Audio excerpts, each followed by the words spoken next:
आता विद्यार्थी मित्रांनो, आपण स्टँडर्ड 10 मधील मॅथमॅटिक्स पार्ट सेकंड यामधील सिमिलरिटी हा टॉपिक पाहत आहोत. सिमिलरिटी या टॉपिकमध्ये आपण basic proportional theorem, angle bisector theorem, property of 3 parallel lines and their transversal हे पाहिलं. तसंच सिमिलर ट्रायंगलच्या टेस्ट पाहिल्या आणि प्रॅक्टिस सेट पाहिली. मागच्या लेक्चरला आपण प्रॅक्टिस सेट 1.3 सॉल्व केला होता. सिमिलर ट्रायंगलवर होता, त्या 3 टेस्टवर डिपेंड होता. अँगल, परत साईड अँगल साईड टेस्ट आणि साईड टेस्टवर डिपेंड तो प्रॅक्टिस सेट होता. आता आपल्याला पाहायचा आहे आपल्या चॅप्टरमधला शेवटचा पॉईंट, जो की theorem of area of similar triangle. तर बघू आपण काय आहे. बघा, इथं मी स्टेटमेंट लिहिलं आहे, theorem of areas of similar triangle. काय आहे थेरम बघा. When 2 triangles are similar, 2 triangle दिलेले असतील जे की सिमिलर आहेत. For example ABC and is similar to PQR हे जर असेल, the ratio of areas of those triangles, या दोघांच्या एरियांचा जर रेशो घेतला, is equal to the ratio of the squares of their corresponding sides. म्हणजे नेमकं आता आपल्याला प्रूव्ह काय करायचं आहे. 2 ट्रायंगल दिलेले आहेत जे की सिमिलर आहेत. Triangle ABC similar to triangle PQR आणि त्यांच्या एरियांचा जर रेशो घेतला, area of triangle ABC upon area of triangle PQR is equal to the ratio of the squares of their corresponding sides. म्हणजेच काय, यांच्या स्क्वेअरचा रेशो इक्वल आला पाहिजे. म्हणजेच काय, AB square upon PQ square equal to BC square upon QR square equal to AC square upon PR square. हे कोणाला equal आलं पाहिजे, area of triangle ABC upon area of triangle PQR. बघा, इथं मी गिवन पार्ट लिहिला आहे. 2 triangle draw केलेले आहेत. त्या ट्रायंगलमध्ये सांगितलं आहे काय, triangle ABC is similar to triangle PQR. AD ही AD perpendicular to BC, PS perpendicular to QR. हे ऑलरेडी घेतलं आहे मी आणि त्यावरून प्रूव्ह काय करायचं आहे बघा. Area of triangle ABC divided by area of triangle PQR equal to काय, ratio of squares of their corresponding sides. मग आता करस्पॉन्डिंग साईडचा square AB square upon PQ square. ABला करस्पॉन्डिंग साईड PQ आहे, तसंच BCला करस्पॉन्डिंग साईड QR आहे. त्यामुळे BC square upon QR square equal to AC square upon PR square. हे आपल्याला प्रूव्ह करायचं आहे. मग ते प्रूव्ह करण्यासाठी आता आपल्याला काय सांगता येते, एरियांचा रेशो घ्यायचा आहे. त्यामुळं आता मी ते एरियांचा रेशो घेऊन ते प्रूव्ह करणार आहे. प्रूफ आपण लिहू. आता एकदम सिंपल प्रूफ आहे याचं, आपण बघू प्रूफ. फर्स्ट तर मी आता या दोन्ही ट्रायंगलच्या एरियांचा रेशो घ्यायचा आहे आपल्याला, तो घेऊ. दोन्ही ट्रायंगलचा एरियांचा रेशो मग काय येणार इथं बरं, area of triangle ABC upon area of triangle PQR जर घेतलं तर आपल्याला माहिती आहे एरिया ऑफ ट्रायंगल ABC काय असतो, half into base into height. याचा बेस काय आहे BC आणि हाईट काय आहे AD. त्यामुळं हाईट ड्रॉ केलेली हे लक्षात घ्या, into AD divided by same इथं काय, हाफ इंटू याचा बेस काय QR आणि PS. आपण याला आता डायरेक्ट पण लिहू शकतो. काय लिहू शकतो, area of triangle ABC upon area of triangle PQR काय, BC into AD divided by QR into PS. आपण first ratio of areas of 2 triangles पाहिले होते. त्यांचा रेशो कशावर डिपेंड असतो, बेस आणि हाईटच्या प्रोडक्टच्या रेशोवर डिपेंड असतो. मग ह्या हाफला हाफ कॅन्सल, इथं काय राहणार BC into AD divided by QR into PS. पण मी यालाच लिहिताना कसं लिहितो बघा, BC upon QR multiply by AD upon PS. Area of triangle ABC upon area of triangle PQR कसं लिहिलं आहे बघा, BC upon QR multiply by AD upon PS. काय फरक पडेल काय, हे दोन्ही पण न्यूमरेटरला आहेत आणि हे दोन्ही पण डिनॉमिनेटरला आहेत. याला इक्वेशन नंबर फर्स्ट म्हणतो. आता ह्याला इक्वेशन नंबर फर्स्ट म्हणलं. इथं जर बघितलं तुम्हाला, आपल्याला प्रूव्ह काय करायचं आहे, area of triangle ABC upon area of triangle PQR equal to AB square upon PQ square equal to BC square upon QR square equal to AC square upon PR square. त्यामधला BC upon QR एक तर दिसत आहे इथं, फक्त आता square आणायचं आहे. त्यासाठी AD अपॉन PS जे आहे, या AD अपॉन PSला आपल्याला प्रूव्ह काय करावं लागेल की AD अपॉन PSची व्हॅल्यू BC अपॉन QR आहे. आणि ते आलं तर BC² येईन. आणि त्यानंतर हे दोन्ही ट्रँगल सिमिलर आहेत तर हे ऑलवेज इक्वल असेल. मग आपल्याला आत्ता फक्त प्रूव्ह काय करायचं आहे, AD/PS ची व्हॅल्यू BC/QR असली पाहिजे. मग त्यासाठी मी आता यामधले लहान लहान ट्रँगल कन्सिडर करतो ज्यामध्ये की AD आणि PS साईड आहे. बघा हे दोन ट्रँगल कन्सिडर करतो आणि ते सिमिलर दाखवतो. कोणते? ADB आणि PSQ हे दोन ट्रँगल कन्सिडर करतो. आता हे दोन ट्रँगल जर कन्सिडर केले नाऊ बघा, in triangle ADB and triangle PSQ. बघा हे दोन ट्रँगल कन्सिडर केले ADB आणि PSQ. तर या दोन ट्रँगलमध्ये आता मला हे दोन्ही ट्रँगल सिमिलर दाखवायचे आहेत जेणेकरून मला यांच्या साईडचा रेशो इक्वल दाखवता येईल. मग आता हे सिमिलर दाखवण्यासाठी फर्स्ट तर बघा हा अँगल 90 डिग्री आहे, म्हणजेच अँगल ADB आणि PSQ both are 90 degree. Angle ADB is congruent to angle PSQ. इतर रिझन काय देणार? Both are 90 degree. हे आपल्याला गिवन आहे कारण की त्या दोन हाईट्स आहेत त्यामुळे ते 90 डिग्री झालं. तसंच आता आपण जर बघितलं हा B हा अँगल हा Q या अँगलशी कसा असेल? कॉन्ग्रुअंट. का? तर triangle ABC is similar to triangle PQR आहे त्यामुळे त्यांचा करस्पॉन्डन्स कसा असेल? Bला करस्पॉन्ड काय असेल? Q असेल. त्यामुळे अँगल B हा कॉन्ग्रुअंट असेल अँगल Q बरोबर. मग मी इथं लिहितो angle B is congruent to angle Q. इथं रिझन काय देणार? Since triangle ABC is similar to triangle PQR. Therefore त्यांचे करस्पॉन्डिंग अँगल्स हे कॉन्ग्रुअंट असतील त्यामुळे angle B is congruent to angle Q आलं. मग आता हे इक्वल आहे, हे इक्वल आहे. मग बाय कोणती टेस्ट? दोन अँगल तर कॉन्ग्रुअंट दाखवले आपण या दोन ट्रँगलमधले. मग बाय AA टेस्ट हे दोन ट्रँगल कसे असतील? सिमिलर असतील. मग इथं लिहितो by AA test triangle ADB is similar to triangle PSQ. हे दोन तर ट्रँगल सिमिलर आले. Triangle ADB is similar to triangle PSQ by AA test. आता AA टेस्टनुसार तर आलेत. मग आता यांच्या साईडचा रेशो कसा असेल? इक्वल असेल. मग साईडचा रेशो बघा मी AD/PS घेतो कारण की ती साईडचा आपल्याला पाहिजेच. AD/PS ही इक्वल टू मी AB. बघा ही AB ही साईड कोणाला करस्पॉन्ड्स आहे? बघा AB ही साईड PQला करस्पॉन्ड आहे. मी या दोनच साईड घेतो. म्हणजेच काय? Triangle ADB similar to triangle PSQ आल्यामुळं AD/PS करस्पॉन्डिंग साईडचा रेशो इक्वल असेल. AD/PS इक्वल टू ABला करस्पॉन्डिंग साईड कोणती आहे? PQ. AB/PQ. इथं रिझन काय देणार? तर इथं रिझन मी लिहून घेतो corresponding sides to similar triangle. हे खूप महत्त्वाचं रिझन आहे. बरं आता हे दोन्ही कॉन्ग्रुअंट आले. याला जर मी इक्वेशन सेकंड म्हणलं, पण आपल्याला माहिती आहे काय माहिती आहे? Triangle ABC is similar to triangle PQR. हे दोन्ही पण ट्रँगल ऑलरेडी आपल्याला सिमिलर दिलेत, हे गिवन आहे आपल्याला. तर यावरून यांच्या पण साईडचा रेशो कसा असेल? इक्वल. मग ABला करस्पॉन्डिंग साईड काय आहे? PQ. हे कोणाला इक्वल असेल? BC/QRला. तेच इक्वल असेल AC/PRला. बरोबर. याला इक्वेशन नंबर मी थर्ड म्हणतो. आता जर फर्स्ट इक्वेशन बघितलं तुम्ही, फर्स्ट इक्वेशन कन्सिडर करणार आहे मी area of triangle ABC upon area of triangle PQR equal to BC/QR into AD/PS. पण AD/PS ची व्हॅल्यू काय आलेली आहे आपल्याला इक्वेशन सेकंडमध्ये? AD/PS ची व्हॅल्यू आली आहे AB/PQ.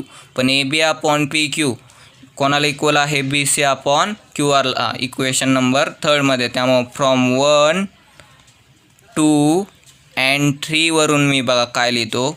Area of triangle ABC upon area of triangle PQR equal to first equation लिहून घेतो BC/ Q R multiply by A D upon P S आणि त्याच्याच जागेवर काय लिहिणार आहे मग B C upon Q R multiply by A D upon P S हे ए बी अपॉन पी क्यूला इक्वल होतं. पण A B upon P Q कोणाला इक्वल आहे बी सी अपॉन क्यू आरला. बी सी अपॉन क्यू आर मग B C into B C काय येणार B C square divided by Q R square म्हणजे area of triangle A B C upon area of triangle P Q R हे equal आलं B C square upon Q R square. पण B C upon Q R हे कोणाला equal आहे ए B upon P क्यूला. तेच equal आहे ए C upon P आरला. मग आपण इथं काय लिहू शकतो बरं A B square upon P Q square equal to तसंच ए सी स्क्वेअर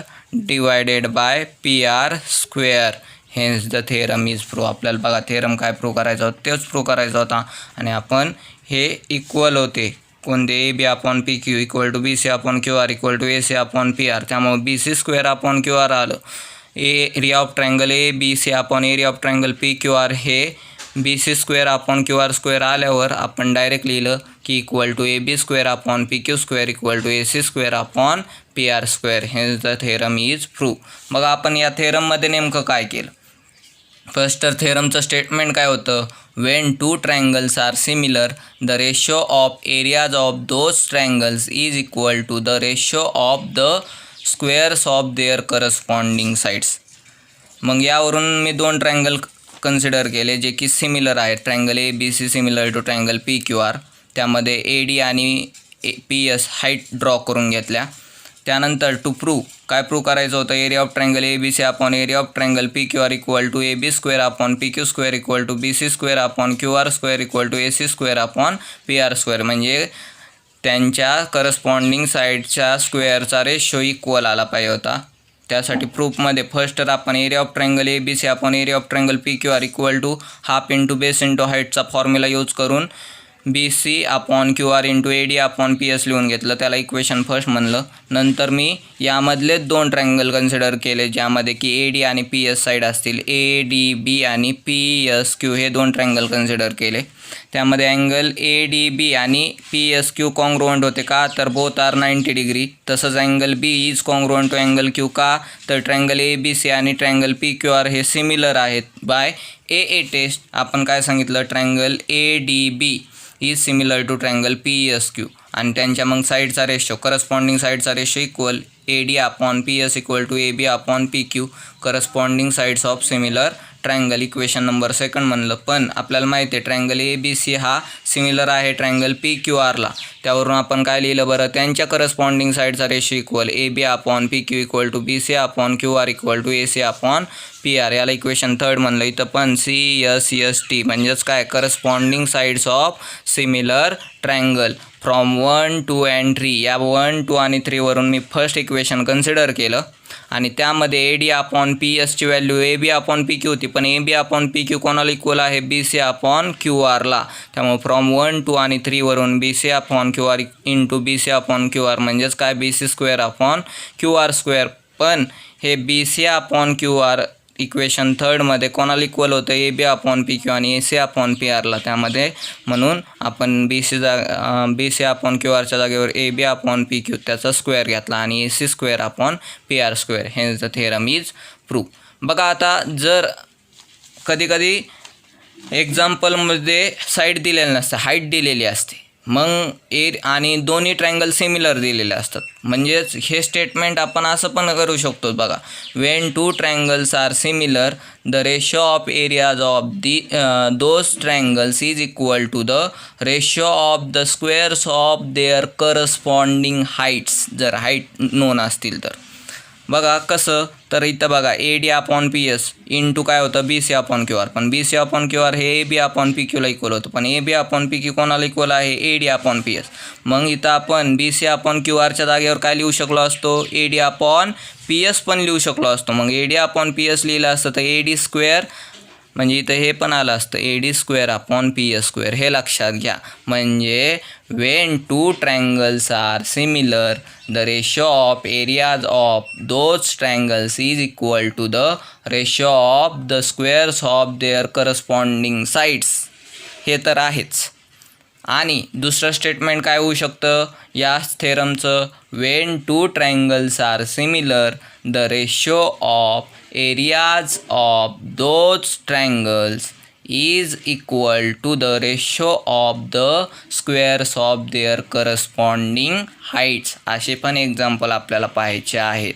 बघू तर आपण यावरून आता प्रॅक्टिस सेट 1.4 पाहणार आहोत.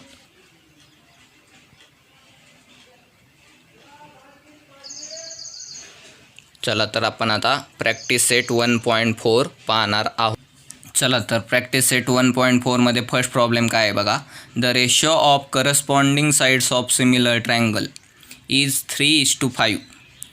करस्पॉन्डिंग साइडचा रेशो दिला आहे 3:5. Then find the ratio of their areas. मग आता किती सिम्पल आहे. आत्ताच आपण थेरम पाहिला, theorem of areas of similar triangle. त्याचं स्टेटमेंट काय होतं, when two triangles are similar the ratios of areas of those triangles is equal to the ratio of the squares of their corresponding sides. मग आता इथं for example suppose मी मानून घेतो, let A B C is similar to triangle P Q R. हे दोन triangle similar असतील असं मानलं. Then therefore A B is to P Q दिला आहे आपल्याला. ते किती दिलं आहे बरं, 3:5 हे दिलेलं आहे. आणि यावरून आता आपल्याला काय करायचं आहे, त्यांच्या एरियांचा रेशो घ्यायचा आहे. मग area of triangle A B C upon area of triangle P Q R equal to काय लिहिणार मी, A B square upon P Q square. इथं रिझन काय देणार, theorem of areas of similar triangle. Areas of similar triangle हे लक्षात घ्या. त्या थेरमवरून आपण काय सांगितलं, the squares of their corresponding sides are equal. मग आता इथं मला सांगा ए बी अपॉन पी क्यूची व्हॅल्यू काय आहे, 3/5. म्हणजेच काय येणार इथं 3/5चा स्क्वेअर, 3 स्क्वेअर अपॉन 5 स्क्वेअर. म्हणजेच काय येणार इथं सांगा, 9/25. म्हणजे area of triangle A B C is to area of triangle P Q R equal to काय, 9:25. या पद्धतीने पी क्यू आर. बघा किती सिम्पल होतं. साईडचा रेशो दिला होता, त्यावरून theorem of areas of similar triangle use केलं आणि त्यावरून 3/5चा square 9/25. Therefore area of angle A B C is to area of triangle P Q R equal to 9:25. आता आपण सेकंड एक्झाम्पल बघू. एकदम सिम्पल क्वेश्चन आहे. ॲक्टिव्हिटी दिलेली आहे आपल्याला. If triangle A B C is similar to triangle P Q R and A B is to P Q equal to 2:3. Then fill in the blanks. काय fill in the blanks, area of triangle A B C upon area of triangle P Q R. दोन्ही similar आहेत म्हटल्यावर त्यांच्या एरियांचा ratio हा त्यांच्या साईडच्या स्क्वेअरच्या रेशो बरोबर इक्वल असेल. करस्पॉन्डिंग साईडच्या स्क्वेअर बरोबर इक्वल असेल. म्हणजे ए बी स्क्वेअर अपॉन ए बीची करस्पॉन्डिंग साईड कोणती, पी क्यू स्क्वेअर. म्हणजेच काय येणार बरं, 2 स्क्वेअर अपॉन 3 स्क्वेअर, 2चा स्क्वेअर 4/9. झालं, ॲन्सर संपलं. आता आपल्याला थर्ड क्वेश्चन पाहायचा आहे. बघा काय दिला आहे third question. If triangle A B C similar to triangle P Q R, area of triangle A B C is equal to 80, area of triangle P Q R equal to 125. Then fill in the blanks. Area of triangle A B C upon area of triangle इथं काय असेल, P Q R. त्याला similar equal to काय, 80/125 हे दिलेलं आहे. आणि त्यावरून आपल्याला फाइंड आउट काय करायचं, A B upon P Q. इथं मी आता बघा काय लिहितो मग, area of triangle A B C upon area of triangle P Q R. हे आपल्याला माहिती आहे काय असतं, A B square upon P Q square. इथं रिझन काय देणार, theorem of areas of similar triangles. जरी आता इथं फिल इन ब्लँक्स करायला लावलं तरी पण मी तुम्हाला समजून सांगत आहे. आता area of triangle A B C upon area of triangle P Q R याचा रेशो दिला आहे आपल्याला 80/125 equal to A B square upon P Q square. पण 80/125. आता या दोघांना पण 5ने भाग जात आहे. 5ने भाग दिला तर काय येईन बरं, 16 5 × 80 आणि 25 5 जा 125 म्हणजेच काय आलं 16/25 equal to AB square upon PQ square. मी आता स्क्वेअर रूट घेतो दोन्ही साईडचं. Taking square root on both side. Taking square root on both side म्हणजे काय दिसेल बरं आपल्याला, AB अपॉन PQ हे आधी लिहून घेतो इक्वल टू 16चं स्क्वेअर रूट 4 आणि 25चं स्क्वेअर रूट 5. हे आलं आपल्याला ॲन्सर 4/5. या पद्धतीने AB अपॉन PQची व्हॅल्यू काय आली 4/5. बघा एकदम सिम्पल होतं. एरियाज ऑफ सिमिलर ट्रायंगल्सचा थेरम यूज करून मी ते सॉल्व केलं. आता आपल्याला फोर्थ एक्झाम्पल पाहायचं आहे. बघा फोर्थ क्वेश्चन काय आहे, triangle LMN is similar to triangle PQR. 9 into area of triangle PQR equal to 16 into area of triangle LMN. If QR equal to 20 then find MN. आपल्याला दिलेलं आहे काय 9 into area of triangle PQR equal to 16 into area of triangle LMN आणि QRची length दिली, त्यावरून MNची length find out करायची. परत आपल्याला एरियाज ऑफ सिमिलर ट्रायंगलचा थेरम यूज करायचा आहे. त्यासाठी मी गिवन लिहिलं QRची लेंथ दिली 20 आणि इथं हे इक्वेशन दिलं आहे 9 into area of triangle PQR equal to 16 into area of triangle LMN. मग आता हे इक्वेशन दिलेलं आहे, तर यावरून मी काय करतो, या एरिया ऑफ ट्रायंगल LMNची साईड बदलतो. हा मल्टिप्लाय आहे त्या साईडला गेल्यावर डिवाइड आणि हा 9 मल्टिप्लाय आहे या साईडला आल्यावर डिवाइड. म्हणजे काय in area of triangle PQR upon area of triangle LMN याची व्हॅल्यू काय इन बरं 9/16 का 16/9 16/9 सॉरी 16/9 या पद्धतीने ती व्हॅल्यू. मग आता आपल्याला हे तर माहिती आहे हे दोन्ही ट्रायंगल सिमिलर आहेत. मग हे दोन ट्रायंगल सिमिलर आहेत तर त्यांचे एरियांचा रेशो हा त्यांच्या करस्पॉन्डिंग साईडच्या स्क्वेअरच्या रेशो बरोबर इक्वल असेल. म्हणून आपण याच्या जागेवर काय लिहिणार बरं, त्यांच्या करस्पॉन्डिंग साईडच्या स्क्वेअरचा रेशो.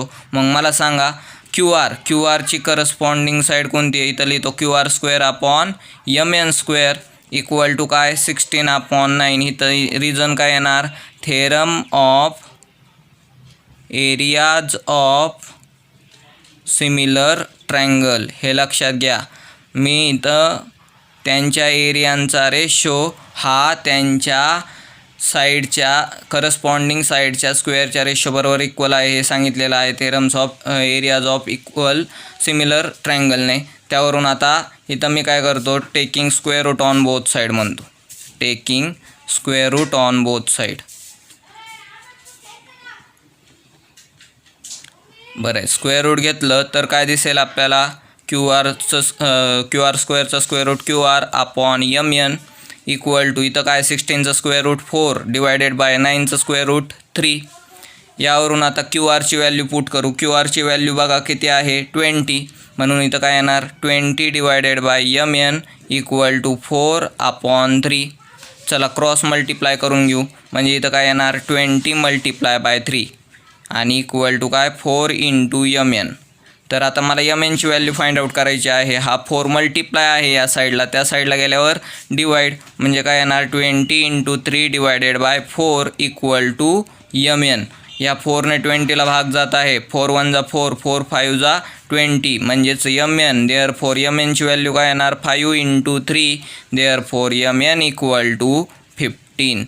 ही आली आपली व्हॅल्यू. बघा काय केलं, फर्स्ट तर आपल्याला दोन ट्रायंगल सिमिलर दिले होते, triangle LMN similar to triangle PQR आणि हे इक्वेशन दिलं होतं 9 into area of triangle PQR equal to 16 into area of triangle LMN.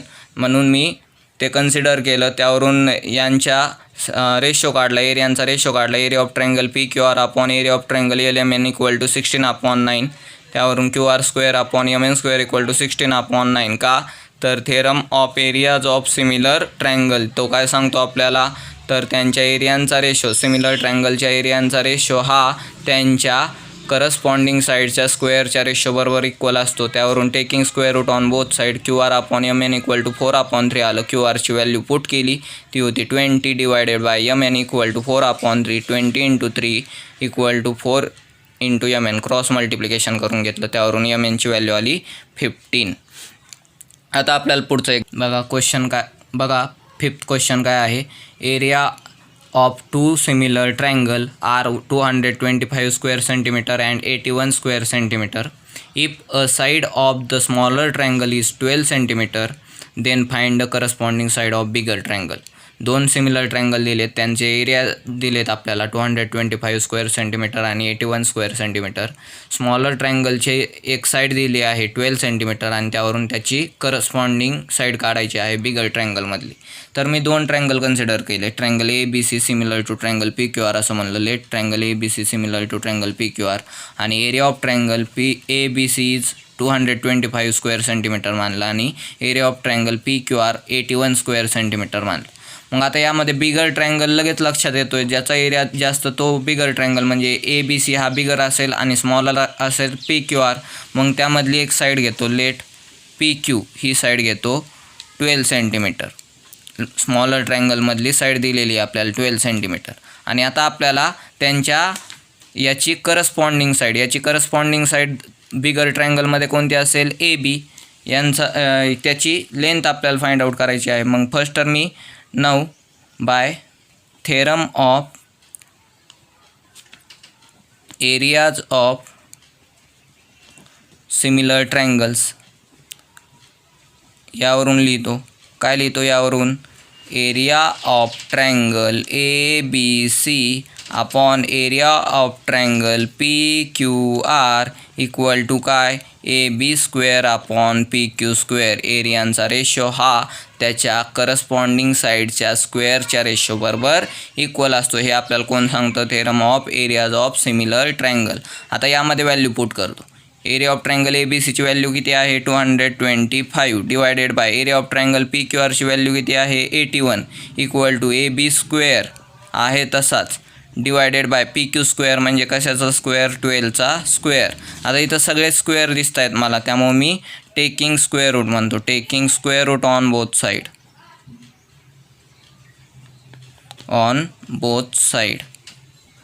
बरं आहे. आता मग स्क्वेअर रूट जर घेतलं तर काय दिसेल बरं, 225 हा 15चा स्क्वेअर आहे divided by 9 equal to A B स्क्वेअरचा square root A B divided by 12 स्क्वेअरचा square root 12.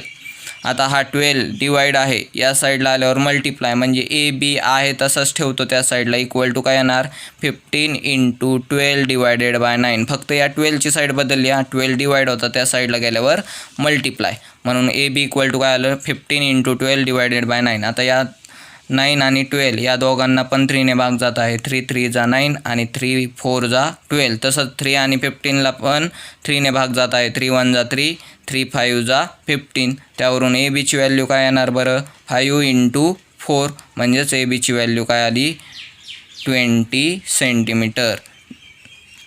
This is your answer. बघा आपल्याला काय दिलेलं होतं, एरियाज दिले होते आणि एक साईड दिली होती आणि दोन्ही ट्रायंगल सिमिलर होते, त्यावरून आपण त्यांची करस्पॉन्डिंग साईड फाइंड आउट केली या पद्धतीने. आता आपल्याला 6th एक्झाम्पल पाहायचं आहे. बघा 6th एक्झाम्पल आपल्याला काय दिलेलं आहे, area of triangle A B C and triangle D E F are equilateral triangles. आता इक्विलॅटरल ट्रायंगल्स आहेत तर त्यांचे ऑल अँगल्स हे 60 डिग्रीचे असतील. मग ट्रायंगल ए बी सीमध्ये पण आणि ट्रायंगल डी ई एफमध्ये पण, म्हणजे हे दोन्ही पण ट्रायंगल ऑलवेज सिमिलर असणार आहेत. हे लक्षात घ्या, इक्विलॅटरल ट्रायंगल्स हे ऑलवेज सिमिलर असतात एकमेकांना, कारण की त्यांचे अँगल्स हे कॉन्ग्रुएंट असतात, 60 डिग्रीचे असतात ऑल अँगल्स. त्यामुळं बाय ए टेस्ट आपण डायरेक्ट सांगू शकतो. If area of triangle A B C is to area of triangle D E F equal to 1:2 दिलेलं आहे अँड त्यावरून ए बीची लेंथ दिली आहे 4, तर त्यावरून डी ईची लेंथ आपल्याला फाइंड आउट करायची, म्हणजे त्याच्या करस्पॉन्डिंग साईडची लेंथ आपल्याला फाइंड आउट करायची.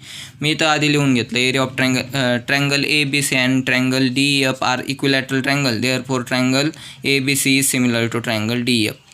ऑल्सो त्यांच्या साईडचा रेशो दिला, त्यांच्या एरियांचा रेशो दिला आहे आपल्याला 1:2.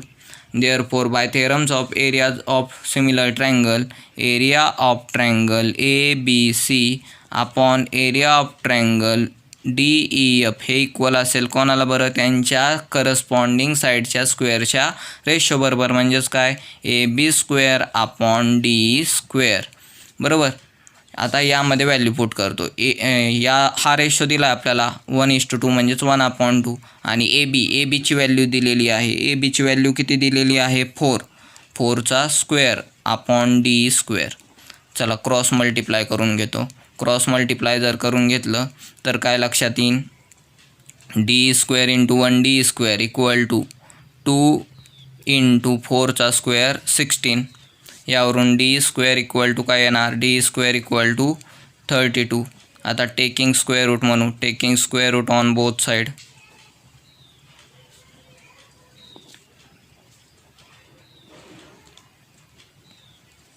तर काय दिसेल, D equal to square root of 32 म्हणजेच याला कसं लिहिता येईल, स्क्वेअर रूट ऑफ 2 इंटू 16. 16चा स्क्वेअर रूट काय 4 म्हणजेच काय येणार 2 स्क्वेअर रूट 2 इंटू 4 म्हणजेच काय 4 स्क्वेअर रूट 2 सेंटीमीटर. हे आली डीची value. D equal to 4 square root 2 centimetre. या पद्धतीने बघा दोन्ही ट्रायंगल इक्विलॅटरल दिले होते त्यामुळे ते सिमिलर होते तर त्यांच्या एरियांचा रेशो हा त्यांच्या करस्पॉन्डिंग साईडच्या स्क्वेअरच्या रेशो बरोबर इक्वल होता. त्यावरून मी व्हॅल्यू पुट केली 1/2 equal to 4 square upon D square. Cross multiply करून डी स्क्वेअरची व्हॅल्यू आली 32. Taking square root on both side. D equal to square root of 2 into 16. 16चं square root 4 4 square root 2. Therefore डीची value काय आली 4 square root 2. आता आपल्याला 7th question पाहायचा आहे. 7th क्वेश्चन पाहिला तर ती एक ॲक्टिव्हिटी आहे आपल्या पुस्तकात. ती ॲक्टिव्हिटी आपण इथंच कंप्लीट करणार आहोत पुस्तकामध्ये. बघा इन फिगर 1.66 या फिगरमध्ये segment P Q is parallel to D E. Area of triangle P Q एफचा एरिया दिला आहे 20 युनिट्स, स्क्वेअर युनिट असेल इथं. P F equal to 2 DP. Then find area of quadrilateral DPQE. हा याचा एरिया आपल्याला फाइंड आउट करायचा आहे by completing the following activity. मग आता आपल्याला first area of triangle PQF दिलेला आहे 20 स्क्वेअर युनिट्स असणे. PF equal to 2 DP. PFची value 2 DP दिली. Let us assume DPची value x मानली. बघा DPची व्हॅल्यू काय मानली x. आणि PF मग PFची व्हॅल्यू काय असेल 2x, कारण की 2 इंटू DP म्हणजे 2x बरोबर. इथं PF 2x. मग DF total DF equal to काय DP प्लस PF. मग DPची व्हॅल्यू काय x आणि PFची value 2x. x plus 2x equal to 3x. येतं झालं. इन ट्रायंगल आता 2 ट्रायंगल आहेत FDE. बघा FDE हा मोठा ट्रायंगल अँड ट्रायंगल FPQ. तर आता FDE म्हणजे हा अँगल. बघा या अँगलला करस्पॉन्डिंग अँगल कोणता, हा म्हणजेच कोणता FPQ अँगल FPQ. तसंच अँगल FED म्हणजे हा इकडचा अँगल, याला करस्पॉन्डिंग कोणता अँगल, हा अँगल FQP, कारण की या दोन्ही साईड एकमेकांना पॅरलल आहेत म्हणजेच काय FQP. हे दोन्ही पण इक्वल आहेत by corresponding angle. Therefore triangle FDE is similar to triangle FPQ by AA test. बरं आता मग आता हे दोन्ही पण सिमिलर आलेत तर यांच्या एरियांचा ratio area of triangle FDE upon area of triangle FPQ equal to काय असेल, त्यांच्या साईडच्या करस्पॉन्डिंग साईडच्या स्क्वेअरच्या रेशो बरोबर इक्वल असेल. मग आता FDEची बघा FDEची साईड कोणती मी घेतो DF घेतो. DFचा स्क्वेअर आणि FPQची मग त्याची करस्पॉन्डिंग साईड कोणती PFचा square. DF square upon PF square हे एरियाज ऑफ 2 सिमिलर ट्रायंगलच्या थेरमवरून लिहिलं. मग DFचा स्क्वेअर म्हणजे 3x square divided by 2x square. या x स्क्वेअरला x स्क्वेअर कॅन्सल होऊन जाईल. 3चा स्क्वेअर 9 डिवायडेड बाय 4. पण आपल्याला माहिती आहे FPQचा एरिया दिला आहे त्यामुळे त्याची साईड बदलतो. हा डिवाइड आहे, त्या साईडला गेल्यावर multiply. Area of triangle FDE equal to 9/4 into area of triangle FPQ equal to 9/4 into किती 20 बरोबर. हा 20 दिला आहे आपल्याला बघा 20 युनिट. त्यावरून मग 4ने भाग जातो आहे. 4 1 4 4 1 4 4 5 20. 9 इंटू 5 इक्वल टू काय येणार बरं 45 स्क्वेअर युनिट. आता 45 स्क्वेअर युनिट आल्यानंतर आपल्याला माहिती आहे एरिया ऑफ क्वाड्रिलॅटरल DPQE म्हणजे मोठ्या ट्रायंगलमधून स्मॉलर ट्रायंगलचा एरिया सबट्रॅक्ट करू, म्हणजे area of triangle FD minus area of triangle FPQ. आत्ताच काढला एरिया ऑफ ट्रायंगल FD, तो किती आला 45 आणि FPQ तर आपल्याला माहिती आहे ऑलरेडी तो किती आहे 20. 45 minus 20 equal to 25 square units. या पद्धतीने ही ॲक्टिव्हिटी कंप्लीट झाली. या पद्धतीने आपण प्रॅक्टिस सेट 1.4 पाहिला. या लेक्चरमध्ये आपण एरियाज ऑफ सिमिलर ट्रायंगलचा थेरम पाहिला आणि त्यावर आधारित ही एक्झरसाइज होती. आता तुम्ही प्रॉब्लेम सेट सॉल्व करणार आहात आणि प्रॉब्लेम सेटमध्ये काही प्रॉब्लेम येत असतील तर तुम्ही मला सांगणार आहात. थँक्यू.